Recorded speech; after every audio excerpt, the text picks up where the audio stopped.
The second campfire. I used to camp alone because I liked how honest the woods became after dark. I knew what I was doing. I want that to be clear. I set up my small tent before sundown, gathered deadfall, cleared a ring, and built a little fire just as the blue hour settled between the trees. The flames caught slow at first, then strengthened, giving me that perfect island of warmth in a world that was going black one trunk at a time. I made coffee in a little metal cup, ate from a foil pouch, and sat with my back against a log, listening to the creek and the first ticks of rain beginning in the canopy above. For the first hour, everything was ordinary. Then I saw the other fire. At first, it was just a faint orange tremble between two trunks, far enough away that I thought I might be imagining it. I blinked and leaned forward. It was still there, a small flickering glow, low to the ground, the unmistakable color of flame. Another campfire. I watched it for a minute, expecting to hear voices or see the beam of a headlamp. Nothing came, just the orange light shifting softly in the rain. The longer I looked, the stranger it seemed. Then it moved. Not much, not at first. I thought a branch swayed in front of it, or rain blurred my eyes. But then it shifted again, sliding slowly from one gap between trees to the next. The fire was closer. I sat up straight. Every comforting thought left me at once. It was not a person walking with a lantern. It was not a flashlight covered by an orange filter. It was not headlights from a road. There was no road within miles, and headlights sweep, cut, and vanish. This glow moved with the steady, patient pulse of burning wood. I could see little flares inside it, sparks rising and dying. I could hear it now too, faintly beneath the rain. The crackle of sticks, the soft collapse of embers, the occasional pop of sap in a log. A campfire sound. Moving toward me, the second fire drifted between two pines. Closer again. There was no figure carrying it. No hands. No pole. No lantern frame. Nothing I could focus on. Just firelight, advancing through the wet woods without lighting the wet woods around it, and the sound of it arriving before it did, like somebody dragging an entire campsite through the trees. I told myself to call out. I opened my mouth, and from somewhere inside that moving glow, something shifted. Not a voice, not exactly. More like the sound a person makes when they are about to speak and have not remembered how yet. A wet inhale, a small adjustment in the throat, a breath drawn too close to the coals. I did not call out. The fear that came over me was not dramatic. It was clean and practical. It entered my body like instructions. Leave, now. Do not pack. Do not think. Do not wait to understand. I grabbed my keys from the tent pocket, shoved my phone into my jacket, and left everything else. I did not even put out my fire. I know how reckless that sounds, but the rain was falling hard by then and my mind had narrowed to one fact only. If I stayed long enough to do the responsible thing, I might never leave at all. I stepped backward until the circle of my own firelight broke, then turned and moved into the black trees. I did not use my headlamp. I was too afraid of turning myself into a visible target. Behind me, through the rain, I could still hear the second fire. At one point, near the dry creek bed, I made the mistake of looking back. Far behind me, between the trees, orange light floated where my camp should have been. For one dizzy second, I thought it had reached my tent. Then I realized there were two glows now. My own fire, low and steady where I had left it, and the second one beside it, close enough that their light overlapped. As I watched, the second glow bent toward the first. It looked impossibly like one fire leaning in to listen to another. I ran after that. I told my friend I had gotten spooked by a bear. It was easier that way. Still, 2 days later, in full daylight, I asked him to come back with me to retrieve my gear. I expected animals to have torn through the food bag, rain to have collapsed the tent, maybe my fire ring to be a mess. Everything was exactly where I had left it. The tent stood zipped. My pack was dry under the tarp. The little metal cup sat beside the cold ashes of my fire. Nothing had been stolen, scattered, chewed, or disturbed. It looked like a campsite someone had simply walked away from. Then my friend called my name. He was standing about 30 feet from my fire ring, in a patch of ground I knew had been empty when I set up camp. There, arranged neatly in a circle of stones, was a second fire pit. The stones were clean, evenly spaced, like someone had taken time with them.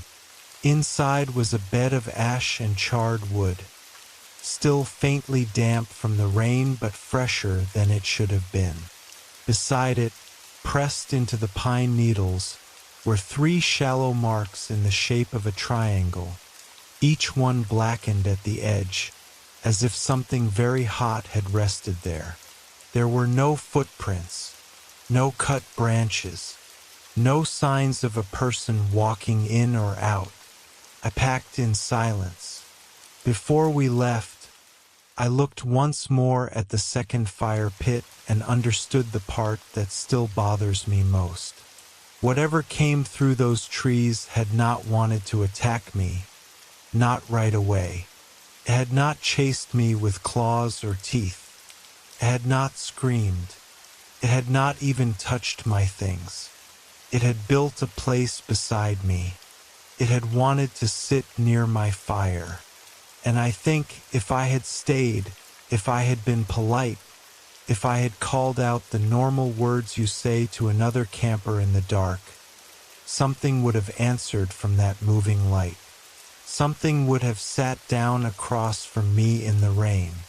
Something would have warmed itself with hands I never got to see. I have camped since then, but never alone and never in those woods. Because sometimes, when I stare too long into a fire, I can still hear another one crackling somewhere beyond the light, patient and close, waiting for me to look up and notice that it has found me again. The rain keeps falling through the trees. Let it cover the sound of footsteps. The next tape begins now. The voice that knew us. We thought the worst thing in those woods would be the cold. By late afternoon, we found a clearing tucked between hemlocks. It had a stone fire ring, enough level ground for the tent, and a small stream downhill where we could filter water. The air smelled like wet bark and leaf mold. A thin mist moved between the trunks, but the rain had not started yet. We set up camp, made noodles, burned the first batch of coffee, made a second batch, and talked until the fire became mostly coals. There was nothing frightening about that evening. Mark told me about a woman he had been seeing. I told him work was wearing me down. We laughed about old stories, the kind you only repeat because both people already know the ending. At some point, Mark mentioned my sister. He said he had found an old photo from a barbecue years ago, one where she was standing behind us making a face at the camera. My sister had died 3 years earlier, suddenly, the kind of death that does not give anyone time to become wise or prepared. I did not talk about it much. Mark knew that, so he only said, "She looked happy in it," and let the sentence fall into the fire. I remember staring at the coals and saying, "Yeah, she usually was." By midnight, rain had begun to tick against the tent fly. We turned in, zipped ourselves into our sleeping bags, and let the woods settle. I fell asleep to the sound of water gathering on leaves and dripping in heavy drops to the ground. Sometime later, I woke to Mark's voice outside the tent. "Hey," he whispered, "wake up." I came awake slowly, annoyed before I was afraid. He said my name a little louder. "Come out here. You need to see this." I opened my eyes to total darkness inside the tent.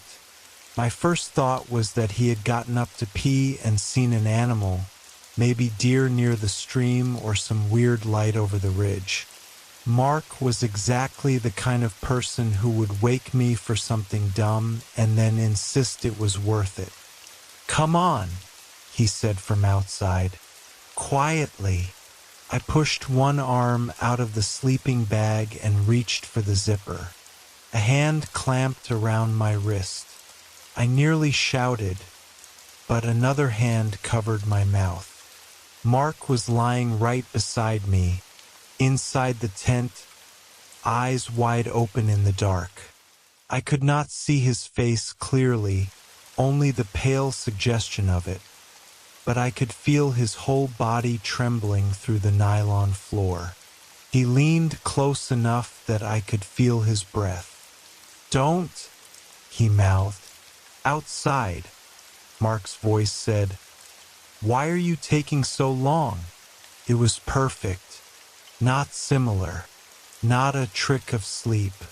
Not someone doing an impression. It was his voice in every detail.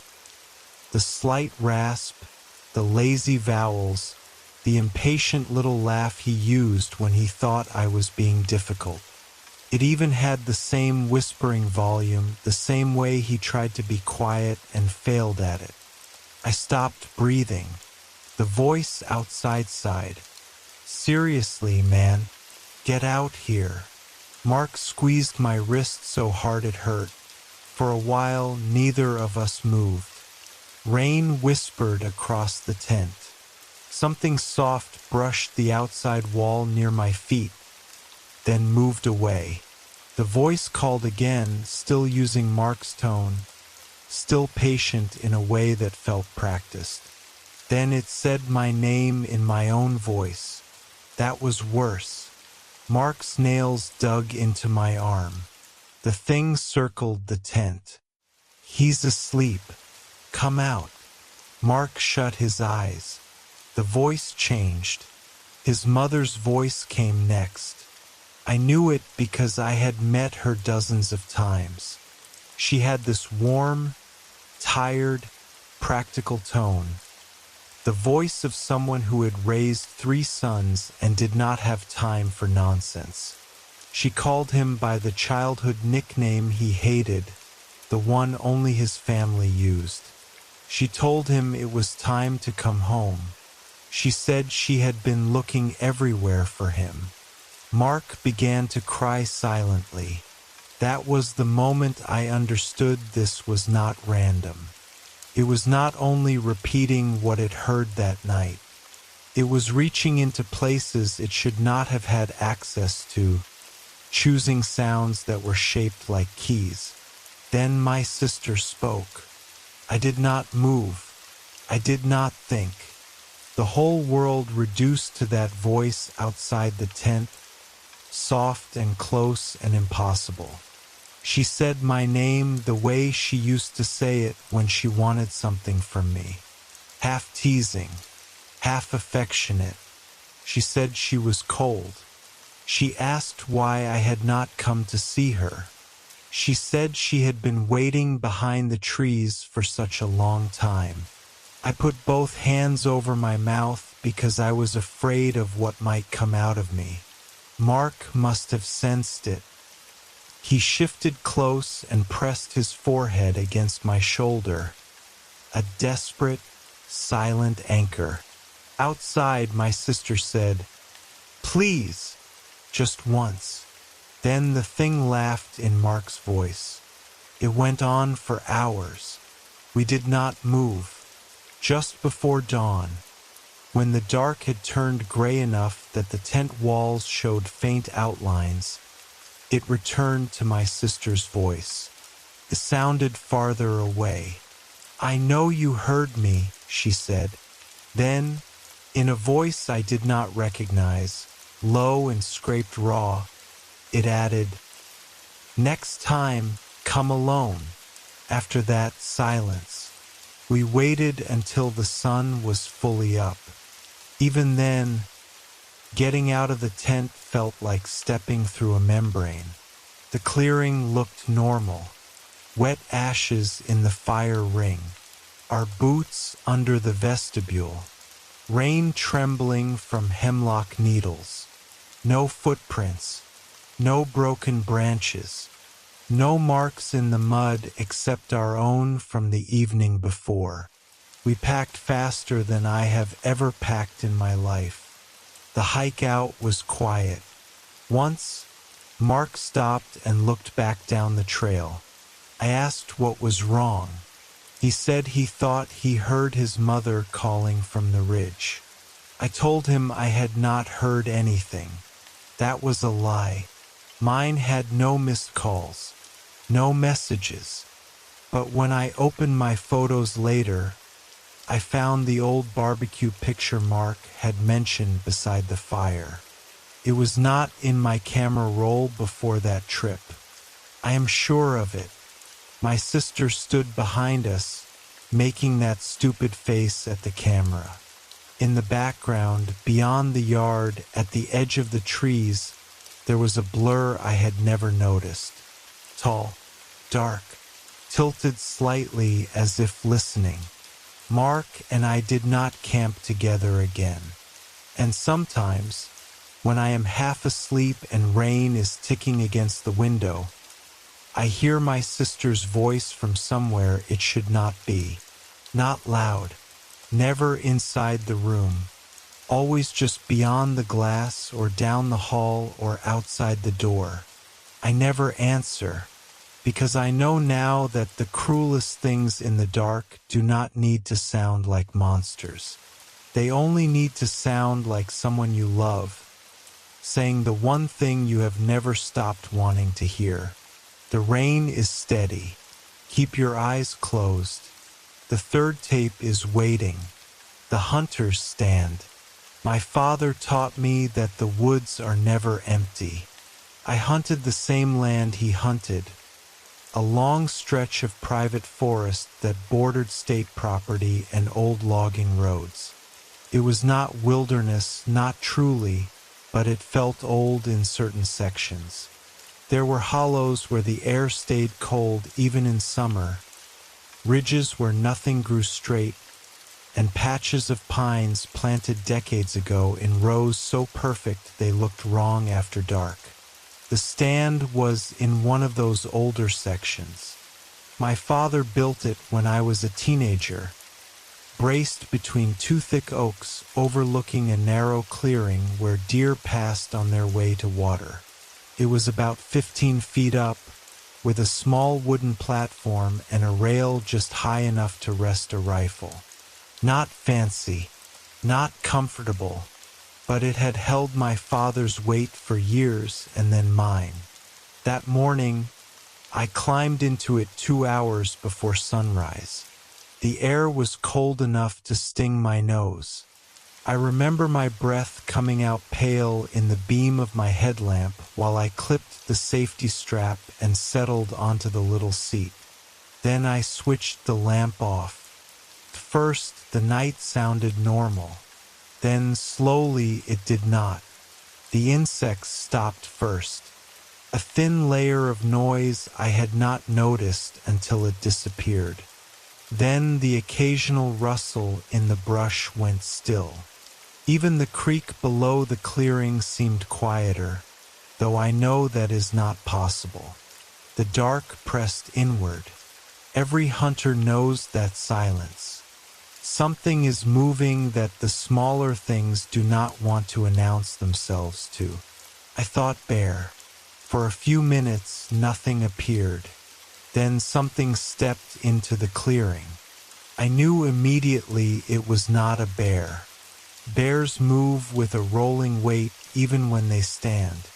This was upright from the beginning, tall enough that the top of its shape nearly merged with the darker trunks behind it. Thin, too thin, not skeletal exactly, but stretched like a person drawn from memory by someone who had only been told what people look like. It walked on two legs, but the joints were wrong. The knees bent with a loose sideways hesitation. The shoulders rose and fell unevenly. Its arms hung longer than they should have, ending somewhere near the knees. I could not see a face, just a head shape, narrow and tilted downward, as if it were sniffing the ground. My first real thought was, a person in trouble. That lasted maybe half a second. Then it stopped directly under my stand. Not near it, not in the clearing by coincidence. Directly beneath me. I tightened both hands around the rifle and told myself not to breathe. The thing lowered itself in a way that made my stomach turn. Not crouching, folding. Its long arms touched the leaves, and it began to search the ground around the base of the tree. Slowly, methodically, it pushed leaves aside with the backs of its hands. It leaned close to the bark.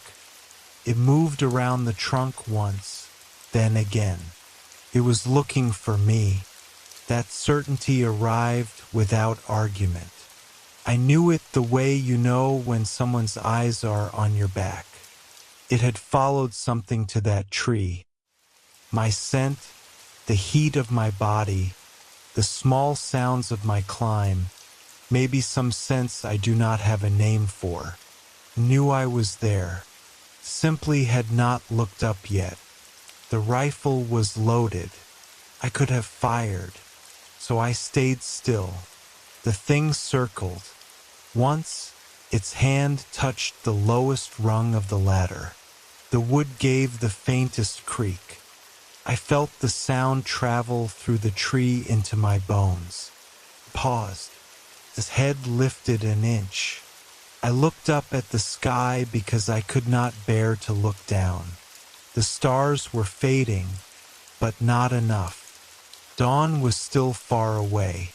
It began making a sound, soft at first, almost like someone clearing their throat. Then a series of clicks, wet and irregular, from somewhere deep in its chest. Not language, not animal. A search sound, maybe. A thing sending questions into the dark and waiting to see what answered. The clicks moved around the tree. After a while, I realized something else. No smell. That scared me more than stink would have. The thing left the base of the tree and moved out into the clearing. I thought, for one wild moment, that it was leaving. Instead, it stood in the center and copied me. I do not know how else to describe it. It lifted its arms as if holding an invisible rifle. It placed one long hand near where a trigger would be, the other under an imaginary barrel. It tilted its head down the line of that invisible weapon toward the trees. A hunter's posture. My posture. Then it slowly raised the invisible rifle until it pointed up at me. The head tilted. It still had not looked up, not directly, but the gesture was clear enough. It knew, or it was learning. I closed my eyes. The old advice came back in my father's voice. When in doubt, be part of the tree. Let the woods forget you are separate from it. So I became bark. I became a cold knot of wood and breath held too long. At some point, the eastern sky softened. The black ground became charcoal. The trunks separated from each other. The thing in the clearing looked even worse with shape added to it. Its surface was not skin, not fur, not clothing. More like shadow clinging too tightly around bones that did not fit. When the first bird called, the thing froze. One note from somewhere far off. Then another. The woods began to wake around us, cautiously, as if asking permission. The thing lowered its invisible rifle. For the first time, its head turned upward. I saw two pale places where eyes might have been. They did not shine. They did not glow. They were simply lighter than the dark around them, and they were fixed on me with a calm that felt almost human. Then it smiled, not with teeth, with the idea of a mouth opening where no mouth had been a second before. It raised one long finger to the side of its head, tapped twice, and walked into the trees. Unhurried. That was the worst part. It did not flee from daylight. It left because it had decided the morning was over, like a hunter ending a watch, like someone marking a place for later. At home, I told my wife I had gotten sick. That afternoon, I went back with my brother-in-law because part of me needed proof. I told him I thought someone had been trespassing near the stand. We found no footprints, no broken twigs, no sign of a person, but the ladder's lowest rung had a black mark across it. Not mud, not rot, a handprint long and narrow, as if soot had been pressed into the wood by fingers too thin for any person's. I replaced the rung the next week. Then I took the whole stand down. Then I stopped hunting that property entirely. Years later, I still dream about the clearing. The last time I had the dream, it climbed. Very slowly, one rung at a time. I woke before it reached the platform, but not before I heard the wood creak beneath its weight. My father was right. The woods are never empty, but he never told me that sometimes the thing moving through them is not prey, and not predator, and not lost. Sometimes it is another hunter, and sometimes it has already learned where you hide. The rain falls harder now. The trees are listening. Here is the fourth tape. The trail that wasn't there. I have always trusted maps more than instinct. One was a folded topographic map in a waterproof sleeve. The other was downloaded onto a handheld GPS. I had a compass too because batteries die and screens break and overconfidence gets people killed. I was careful, almost annoyingly careful, and proud of it in the way cautious people are proud of needing fewer rescues than everyone else. The trail was supposed to be simple. 12 miles, moderate elevation, an old fire road for the first section, then a marked footpath through a national forest, down to a creek crossing and back up toward a ridge loop. I planned to do it as a long-day hike, starting early, finishing before dusk. The weather was clear. My pack was light. I signed the trail register at 7:12 a.m. and wrote my destination in neat block letters. The forest was beautiful in that ordinary, trustworthy way that makes you forget how easily it can kill you. Sunlight through leaves, ferns along the trail, blue sky between branches. The path was marked with faded yellow blazes nailed to trunks at regular intervals. I passed two hikers coming the other way around mid-morning, an older couple with trekking poles and matching hats. We made the usual trail jokes about hills being longer on the way back. Then they were gone and I was alone. Just after noon, I reached a fork that should not have existed. My trail continued to the right, exactly where the map said it would. Yellow blaze on a maple, small cairn near the roots. No problem. But to the left, between two walls of rhododendron, was another path. Narrow, clean, worn smooth by many feet. It sloped gently downward into old forest where the light looked soft and green. There was no marker, no sign, no blaze. It was not on the map. It was not on the GPS. I stood there frowning at it while the little arrow on the screen insisted I was exactly where I was supposed to be. I should have ignored it. I know that. I knew it then. Unmarked paths are how people get turned around. They are game trails, old logging spurs, erosion cuts, or shortcuts made by people who think the rules are for someone else. I had no reason to take it. That is the only honest explanation. Not exciting, not supernatural at first. Just a calm certainty that the left path was where I had meant to go all along, and the marked trail to the right was some unnecessary detour. The feeling was gentle, almost pleasant, like remembering a small errand you had nearly forgotten.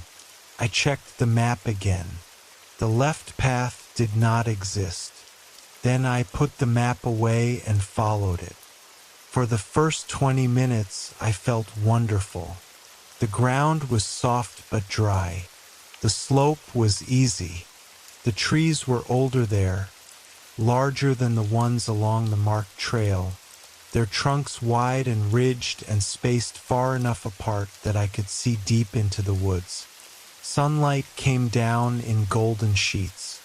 The air smelled sweet, like warm leaves and clean water, though I saw no stream. After a while, I realized I had not heard birds in some time. That bothered me, but only slightly. Forests have quiet pockets.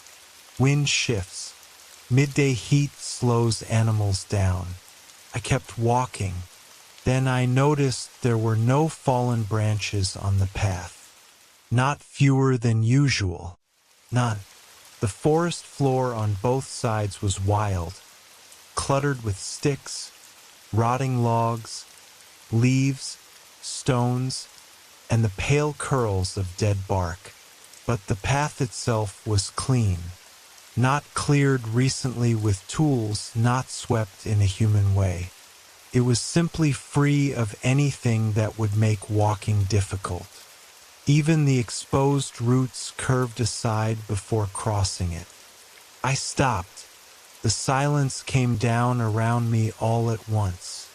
No insects, no birds, no wind. Even my own breathing seemed inappropriate. I zoomed out. The screen froze. Then it restarted. When it came back on, my track was gone. That was when the pleasant feeling began to crack. I looked back the way I had come. There should have been a trail behind me, a smooth brown line through the leaves, curving gently uphill. Instead, there was forest, dense, ordinary, tangled forest, rhododendron, fallen branches, rocks, ferns, roots. No path, no opening, no sign that anyone had ever walked through it. I stood perfectly still, feeling my mind refuse the evidence. I took 3 steps back. Branches scratched my shins. A spiderweb caught my face. The ground rose unevenly. There was no trail. Ahead of me, the path remained clear and golden, descending into deeper woods. It had only existed in one direction. Panic tried to lift through me, fast and hot. I forced it down. Panic wastes water. Panic makes noise. Panic chooses downhill because downhill is easier, and downhill was exactly what the path wanted. That thought arrived fully formed. The path wanted. Not metaphorically. Not in the way hikers say a mountain wants your knees or bad weather wants your plans. This thing had intention. It had been made easy on purpose. Every pleasant curve, every clean step, every soft patch of light had been an invitation. It did not drag people. It did not chase them. It let them choose comfort until turning back became impossible. I took out the compass with hands that were clumsier than they should have been. I knew roughly where the marked trail should be, north and uphill. The problem was that the ground between me and there was a mess of brush and steep ridges, and the golden path ahead continued south, smooth as a hallway. For a moment I almost followed it. Then, far ahead, somewhere down the path, I heard my own voice. It said, "This way," not loud, not threatening, just me, calling casually from around a bend. I turned north and threw myself into the brush. The next 8 hours were the hardest I have ever spent outdoors. I stopped using them. The light remained wrong. For hours, the forest around me stayed warm and golden, as if afternoon had paused. My watch said time was passing. My body believed it. My stomach cramped with hunger. My shoulders ached. Sweat dried cold under my shirt. But the light did not change. Once, through the trees below me, I saw the path again. It ran parallel to me now, lower on the slope, perfect and clean. For a few seconds, I saw someone walking on it. A figure with my backpack, my jacket, my gray cap, moving away from me at an easy pace. I crouched behind a fallen log and watched myself walk downhill until the path curved and the figure vanished. After that, I began talking out loud. Not much, just facts. My name is Daniel. I am north of the marked trail. I am going uphill. I will not follow the path. I will not answer voices. I will not go down. I repeated it until my throat hurt. Near dusk, real dusk, the golden light finally collapsed. It happened suddenly. 1 minute the woods were warm and false. The next they were blue, cold, and ordinary. In the change I heard birds again. Crow, harsh and beautiful. Then insects. Then distant water. I almost cried. 20 minutes later, I stumbled onto the marked trail.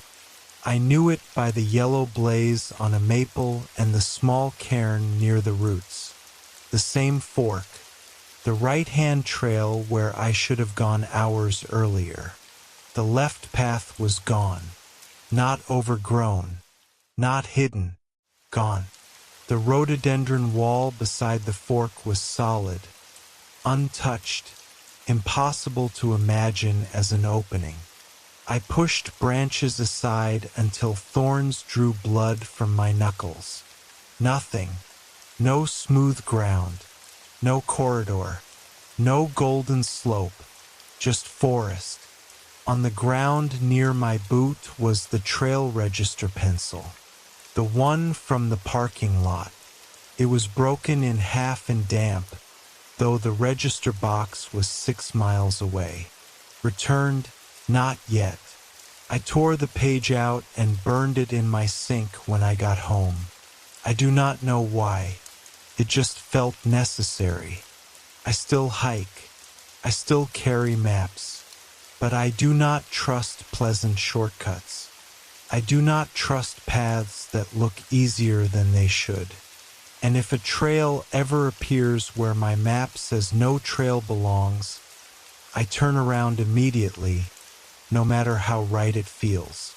Because the woods do not always trap you with thorns and cliffs and bad weather.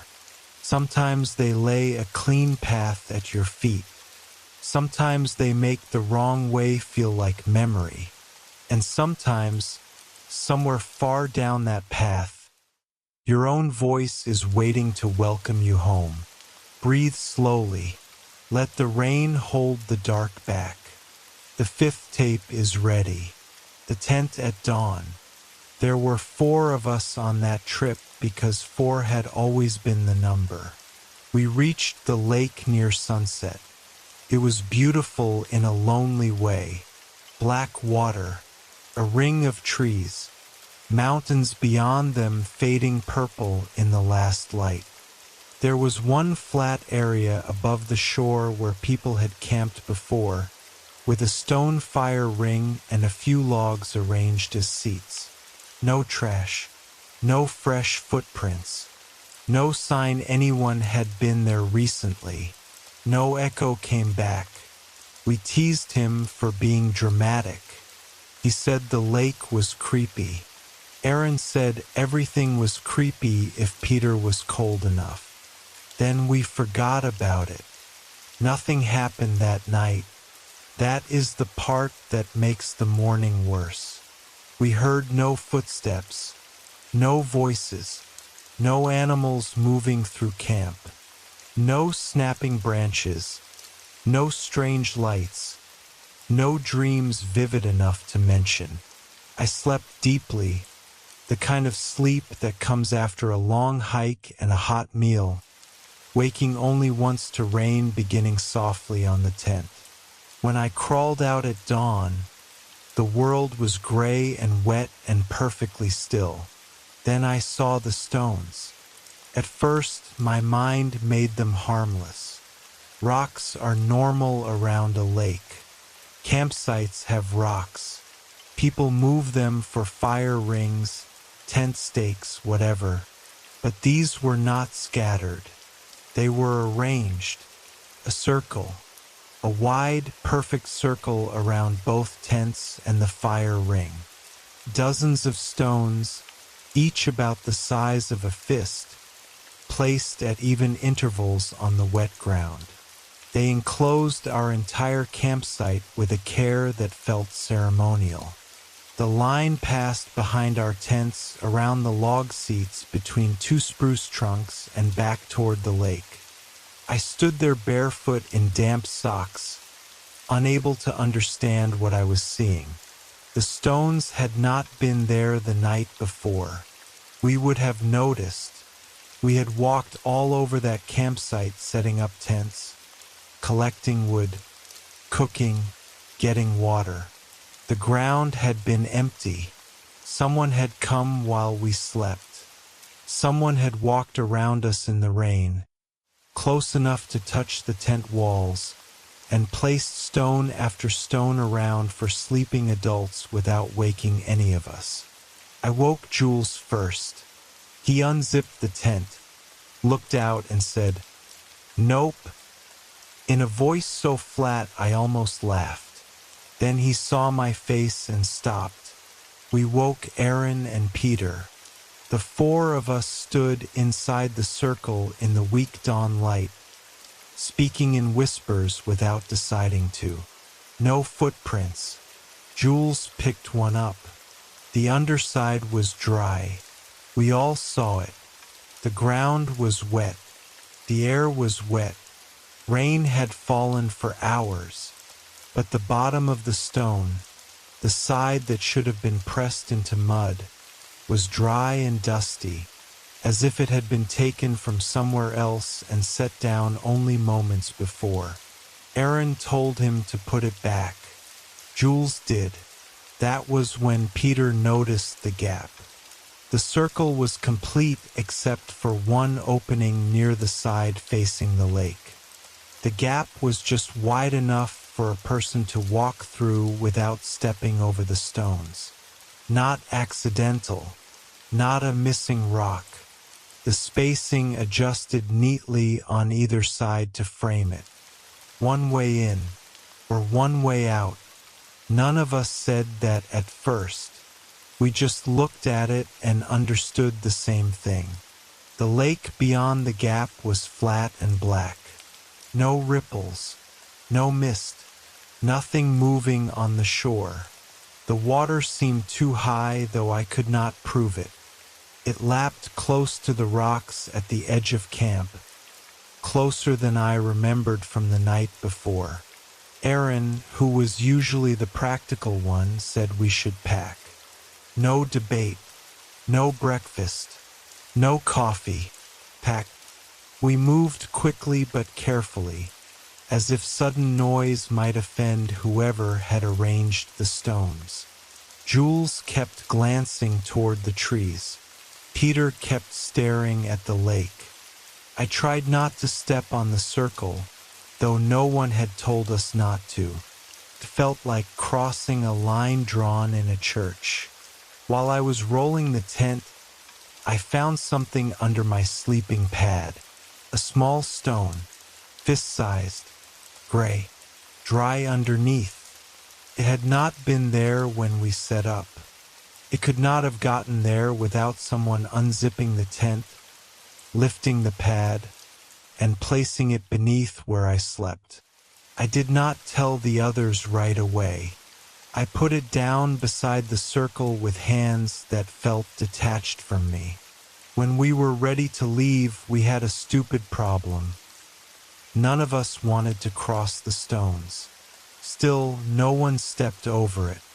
Peter tried. He lifted one boot over the line behind our tent and immediately went pale. He said later it felt like sudden vertigo, like the ground dropped away beneath him. At the time, he only backed up and whispered, "I can't." So we used the gap. One by one, we walked through the opening toward the lake. As I passed between the two end stones, I felt pressure in my ears, the way you feel when a plane descends. The lake smelled wrong, not like water or mud, but like old metal. I kept my eyes on the ground until we were outside the circle. Then we turned left, walked around the stones from the outside, and reached the trail. Nothing stopped us. That should have made me feel better. It did not. Halfway up the ridge, Peter realized he had left his watch on a log. It was expensive, a gift from his father, and in any normal situation we would have gone back. No one suggested it. Peter did not either. He stood on the trail breathing hard, looking down toward the hidden lake, then said, "Forget it. We hiked 6 miles out in under 3 hours." We told him. He looked at the other volunteer. It was subtle. Too subtle to be useful, but enough. He said people did not usually camp there anymore. When Jules asked why, he shrugged and said the ground stayed too wet. That was all. A week later, Peter sent us a photo. His watch had arrived in the mail. No return address. No note. Just the watch in a padded envelope, still set to the time we woke up that morning. 5:17. It had stopped there. Inside the band, pressed against the clasp, was a smear of gray lake mud and one tiny pebble. We never did the annual trip again. Years later, I read about old boundary circles in folklore. Some were protections. Some were warnings. Some were claims. A way of marking what had been seen, count. I sat up, disoriented, and reached for the logbook automatically. The voice was male, maybe 30s, strained but controlled. He said he was lost off-trail with an injured ankle. He had a small light, low water, no tent. He believed he was near the old East Ridge Trail, close to a creek crossing. Dispatch answered. That was the first odd thing. Then, from outside slowly, almost respectfully, the clean who began to stretch.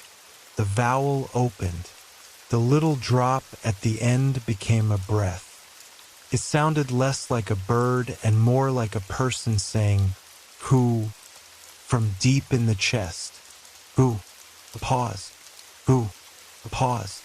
Who, closer. Who, then two sounds. I stopped breathing. The phrase was not clear. Not exactly. Could have been the wind. Could have been my fear assembling language from noise. But the next call came a little smoother. Who are? Pause. Who are? Pause. Who are? It was practicing. That is the only word that fits. Not speaking to me yet. Practicing near me. Like a child in another room repeating syllables until they become words. Like someone listening through a wall and trying to make the same sounds with a mouth they just found. I pulled my knife from the side pocket of the tent. It was useless and comforting in the way useless things often are. The voice moved around the camp. Who are? Who are? Who are you? The last word came apart as it formed. Too many sounds stuck together. The ending swallowed. But the intent was clear. Who are you? I did not answer. Minutes passed. Maybe an hour. Time had become the space between attempts. The thing tried other sounds. A click like a tongue against teeth. A soft a hiss that became an S and then stopped, pleased. Once it made a coughing laugh, as if surprised by its own throat. The sounds were horrible not because they were loud, but because they were intimate. I was hearing a mind learn what parts of a human voice could do. Then it said my name. Wrong at first. The first syllable stretched too long. The second broke in the middle. Tried again. Closer. Better. My name almost correct. I gripped the knife so hard my hand cramped. There are only a few ways it could have known. My name was on no sign. I had not spoken to anyone. I had not answered the thing. But earlier that evening, while setting up camp, I had called my voicemail before turning off the phone. My own recorded greeting had played for half a second before I ended the call. That was enough. It had heard me. It had taken my voice and my name from a scrap of sound and worked on them in the dark. After that, the owl call returned. Not because it had forgotten speech, because it was choosing to go back. The sound became round and bird-like again, but now I could hear the human shape hidden inside it. The call came from above me. I looked up. Something touched the top of the tent. Not a heavy weight, not an animal landing. More like one long finger dragging lightly across the rainfly from back to front. Who, it said from directly overhead. Then, very softly, with my name almost perfect, Hello, sounded pleased. The sky. Sometimes one calls from the woods behind my house, and everyone else hears a bird. I hear the spacing. I hear the wetness under the vowel. I hear a patient thing in the dark, practicing until the sound comes out right. And when an owl calls too regularly, too close to the window, I turn on every light in the house and remind myself that some things do not mimic because they want to fool you. Some mimic because they are learning how to become what they hear. Only one tape remains. Let the rain cover the windows. Let the door stay locked. The cabin we didn't rent. The cabin looked exactly like the listing. That was the first thing that made it wrong. Warm because they were lit. My partner, Leah, stopped talking mid-sentence. I slowed the car. It was not empty. Yellow light filled the front windows. Smoke rose from the chimney, pale in the headlight beams before the wind took it apart. Through the glass, something moved inside. Maybe the cleaner left lights on, Leah said. Then a figure crossed the window. We sat in the car at the edge of the driveway with the engine running, both of us staring. A person moved through the cabin's main room. Then another shape followed. 2 people, not rushing, not startled, just moving around comfortably, as if they had been there for hours. Leah pulled out her phone. No signal. Of course. I checked the booking confirmation anyway, though it had not changed. Correct dates, correct address, correct check-in instructions. The lockbox code stared back at me from the screen, useless while strangers stood inside the cabin we had paid for. We should knock, Leah said. I did not answer. One of the figures passed the window again, closer this time, and something about the movement tugged at me. Not recognition, not yet. Just a small snag in the mind. The person inside had a familiar way of leaning slightly to the left while walking, the way someone does when one knee bothers them after long drives. My knee was bothering me. I looked at Leah. She was watching the window with her mouth slightly open. What? I asked. That sweater, she said. The second figure had stopped near the kitchen area, partly turned away. Dark sweater, hair tied up loosely, one hand on the counter while the other reached for something out of sight. Leah was wearing a dark sweater.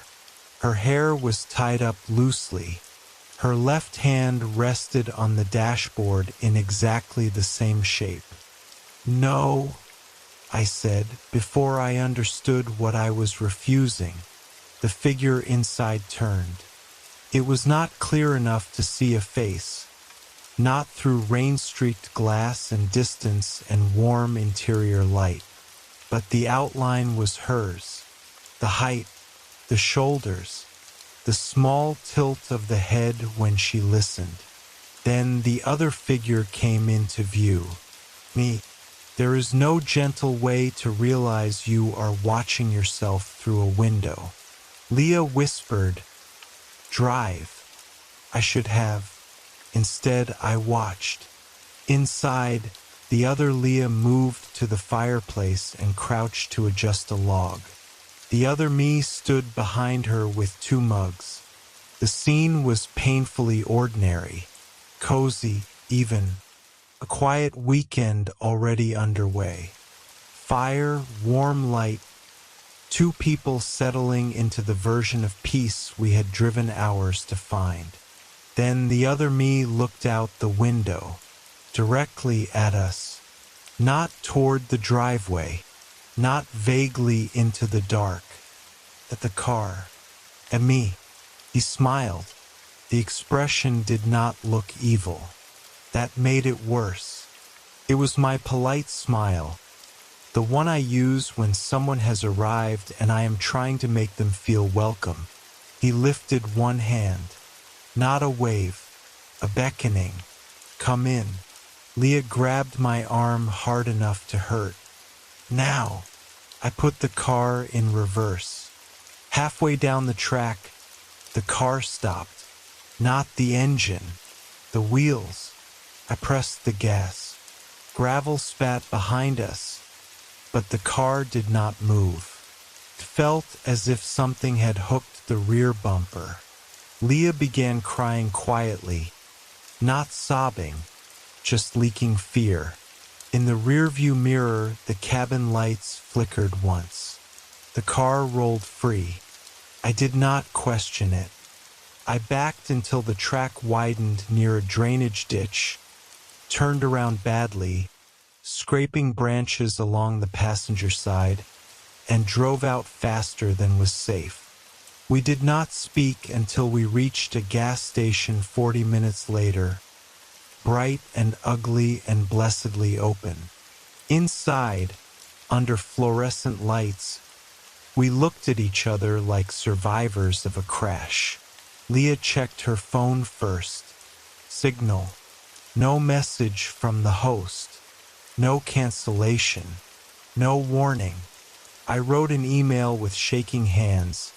Something bland about arriving late and seeing lights inside, asking whether another guest had been booked. The host replied the next morning. No, the cabin had been empty. No one else had access. The cleaner had left at noon. The smart lock showed no entry after that. The fireplace had not been used, according to the cleaner who checked after our message. There was no smoke smell, no mugs in the sink, no sign anyone had been there. We did not ask for a refund. We did not leave a review. We simply never went back. Then things started appearing in our apartment. Small things at first. A mug from the cabin listing. Not the same style. The same mug. Blue ceramic with a chip near the handle. It appeared in our sink one morning, wet though neither of us owned it. Leah threw it away in the dumpster behind the building. The next day it was back in the cabinet. A folded receipt from a grocery store in the town near the cabin. Dated the weekend we were supposed to be there. Items we would have bought. Coffee, eggs, fire starters, red wine, the brand of crackers Leah liked. Paid in cash. A photograph on my phone. I found it 2 months later while looking for something else. It showed the cabin living room from inside. Fire burning. Rain against the windows. Leah asleep on the couch under a blanket. Me or someone shaped like me, reflected in the dark glass while taking the picture. The photo was time-stamped 11:48 p.m. on the night we drove home. At 11:48 p.m., we had been on the highway, arguing in whispers about whether to call police. The last time I saw Leah, she asked me something I still cannot answer. What if they were the real ones? I laughed because I hated the question. She did not. What if we were the ones outside? She said. What if we drove away from where we were supposed to be? A month after she left, I received a postcard with no stamp and no postmark. On the front was a photograph of the cabin in snow. On the back, in handwriting close enough to mine to make my hand go numb, were 6 words. You can still come inside. I burned it over the kitchen sink. The smoke smelled like pine. I have never rented a cabin since. I avoid roads that disappear into trees. I do not like warm windows at night, not when I am outside looking in. There is something cruel about seeing comfort from a distance after you know comfort can wear your face. Sometimes I wonder about the other us. I do not know, but I know this. When the other me looked through that window, he was not surprised to see us. He had been expecting us. And when he smiled, it was not the smile of a stranger. It was the smile I use when someone is late, but finally arrives. The rain can stay now. The stories are done. You do not have to follow any path, answer any voice, or step inside any warm window waiting in the trees. Stay where you are. Let the dark be only dark.